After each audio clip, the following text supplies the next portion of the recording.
Hello YouTube, Cliff again. Just with a quick video. I have my primary rig here. Actually just doing some cleaning on it. Doing some drive swaps. So we have these three 5 terabyte Western Digital drives.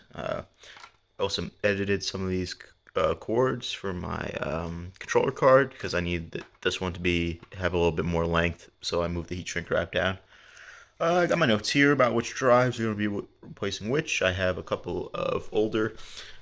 These are from, I don't know how long I've had these for, but these are SATA 2, 3 gigabit per second, 2 terabyte hard drives. They're going to be replaced. And then either this Hitachi drive or this Hitachi drive is going to be replaced by these 3 drives in total. This is a Obsidian. Well, I have the cover off. This is an Obsidian 750D case, I believe. And I have an ASRock Phantom Z390 Gaming 6 or Gaming 9 or Z, I forget what it is. So it's a Z390 board. So under here we have a 9900K. We have 64 gigs of RAM at 3600 megahertz. It does run with the 9900K.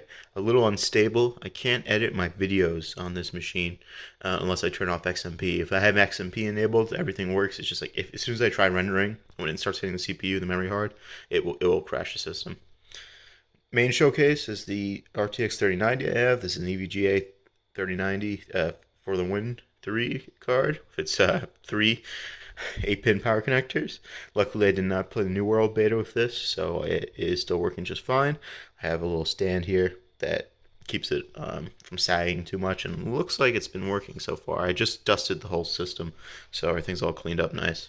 Main thing I'm going to be doing is, if I have better lighting in here, is there is a LSI card here that I have. It's a host bus adapter, which I use to hook up all these drives. Basically, on my motherboard, I have right now I have this Hauppauge capture card. It's just kind of filler. I used to have a high-end sound card here when I had my 1080 Ti, but the backplate on this is too big for the sound card. It won't fit anymore. So I just put that in there for fun, but I'll probably replace that with something. I have a OEM Samsung NVMe drive right there. Under here, I have my main PNY SSD. Under the RTX 3090, there's another 1 terabyte NVMe drive. Then I have Thunderbolt in card, USB-C rear port adapter, my HX1000i, and for the host bus adapter card, I have it hooked up to 8 total drives. So we have these two 2 terabyte drives, these two 2 terabyte drives, these two 2 terabyte drives, a couple of 1 terabyte SSHDs, and then 2 Samsung 500 gig hard drive SSDs. I mean, so those are all hooked up to the 8 ports. When you start using all the NVMe drives on this motherboard, it disables SATA ports. So unfortunately, this means that the RTX 3090 is running at a PCIe 3.0 X8, and then this is running at X4, and this is running at X4. This is fine at X4. This was supposed to be, I believe, but this is supposed to be X8, and this is supposed to be PCIe 4.0 times 16. But if I ever update the system in the future, I will obviously keep my 3090. So then it'll run at either PCI Express 4.0 times 16, or whatever at the time a 5.0 times 8 lane, which is same bandwidth as 4.0 times 16. So what I'm going to do, get the system, I have to turn it up on its side, and I'm going to go ahead and follow my notes and replace the drives. Here's the rear of the system. You can see the 2 500 gig SSDs. I used to run these in RAID 0 on my 990FX board back in the day, pre-NVMe. And the 2 1 terabyte SSHDs. As you can see, I want to replace this because this one I didn't move the heat shrink wrap up, and these cables are stretched out to the max. So I'll go ahead and fix that. 2 of these are going to hard drives, and 2 of these are going to these.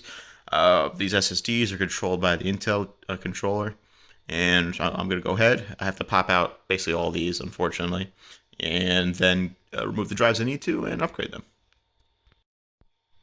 Okay, so I got the new cable installed. It's a lot better. It's a lot less tension. There's a lot of tension on the power cord, unfortunately, because this is kind of like a bus of power cord, SATA power, SATA power, SATA power, so it's pretty tight, but luckily this is fine. The one thing I forgot is I don't remember which SSD I took out in which order, so everything else I think I put it back exactly the same. I'll just go ahead and see the front, and then I'm going to finish up this video. So it's going to be a cliff quickie, so that's gross.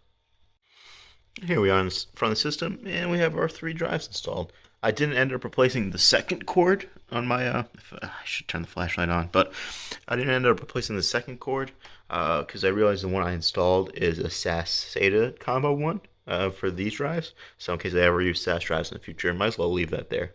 So here's the old drives. These were OEM drives back in the day, as you get to Media Max. These are Western Digital drives, but an old Hitachi drive to replace. So gonna go ahead, put my systems back together, and then I'm good to go. And hopefully my next video will be a little bit longer, a little bit more in depth.